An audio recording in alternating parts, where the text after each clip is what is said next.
All right, beautiful people. We are back with another episode of the Filmmakers Infomercial. The number 5 podcast in the world, obviously. You should know that by now. So we are back, and we got some newbies for you. Obviously, I got to keep my recap with Suits going. I said last week I was finishing season 2, I think. But I actually was finishing season 3, so I'm on season 4 right now. I'm only a couple episodes in. But I haven't watched it since Wednesday of last week. Kind of taking a break, to be honest. After watching a show for that many episodes in a row, you kind of need a break. Binging 45-minute long episodes every night is not ideal. But I found another new show that I might start binging because it is actually very good. So without further ado, we're going to hop right in. First recommendation, this is, and it pisses me off because Joe Rogan beat me to this one, 14 Peaks. It's a documentary on Netflix. So pretty much this one's about, it's this guy, Nims, he's from Nepal. His whole goal is just kind of show everyone that, the world, that nothing's impossible. So he decides to climb the 14 highest peaks in the world, above 8,000 meters, in under 7 months. And it's a great documentary. It's got a lot of, it's not all, it's like kind of like his life story and stuff mixed through, but all in all, it's a fun documentary. And damn, Joe Rogan just had to drop a podcast with him today, so thanks a lot, Joe.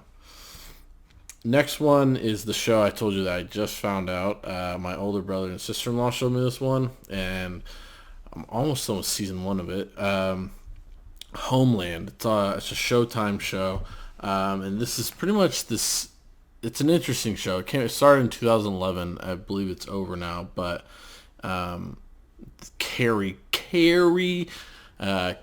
is a CIA operative, if you will, or spy kind of thing.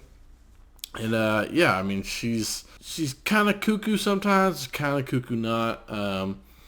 But it's one of those shows, like, it's kind of like the cat and mouse, like she's chasing down terrorists and trying to figure out stuff. So the first season's going pretty well. So it's a good show to watch.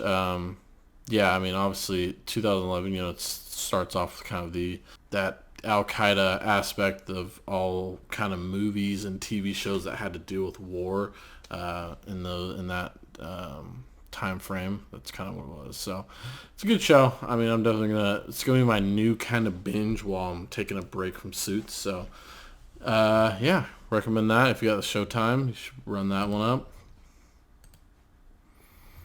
And last but not least is this movie called Margin Call. It's on Netflix. I just watched it last night. It's a really good movie. It was nominated for an Oscar for Best Writing.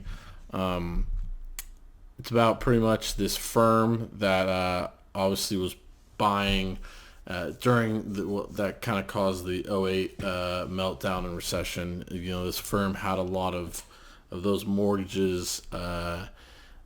Buying and selling it, it pretty much takes place in this 24-hour period of what they're gonna do. For those of you that are like kind of finance or just like history or watching stuff and having a kind of a better understanding of kind of how that happened in '08. A lot of us were young. I mean, relatively. I mean, I know at least my age, we're, only 12 years old, and probably didn't have a great understanding of it. So this movie kind of, you get a more inside look. It's not as in depth as a movie like The Big Short, but it's still a good movie to watch. That's